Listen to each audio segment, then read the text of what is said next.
Sitting Bull requested this council. We await his words. Take your soldiers out of here. They scare the game away. Very well, sir. Tell me then, how far away should I take my men? You must take them out of our lands. What precisely are your lands? These are the lands where my people lived before you whites first came. I don't understand. We whites were not your first enemies. Why don't you demand back the land in Minnesota where the Chippewa and others forced you from years before? The Black Hills are sacred land given to my people by Wakantonka. Very convenient to cloak your claims in spiritualism.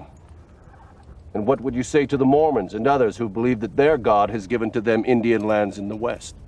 I would say they should listen to Wakantonka.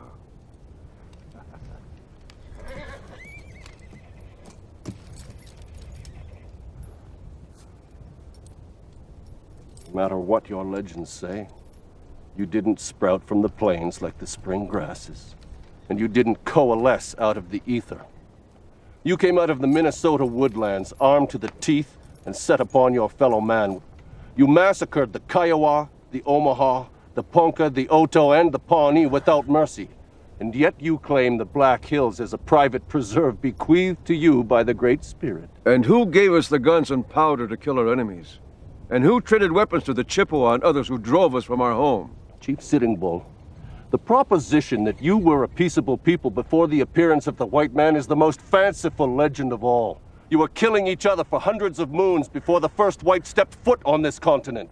You conquered those tribes, lusting for their game and their lands, just as we have now conquered you for no less noble a cause. This is your story of my people. This is the truth, not legend.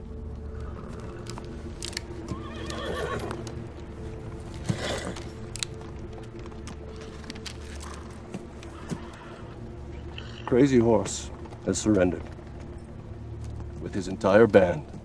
And by his surrender, he says to you and your people that you are defeated. And by ceding the Black Hills to us, so say Red Cloud and the other chiefs, who demand that you end this war and take your place on the reservation. Red Cloud is no longer a chief. He is a woman you have mounted and had your way with. Do not speak to me of Red Cloud! I suppose you are the only chief then. Sitting Bull is king of all the Indians. Humility is one of the 4 virtues of a Sioux chief. Sitting Bull shows his true nature now. I have had my say with you. And I have had my say with you. Then we will have a fight. So be it.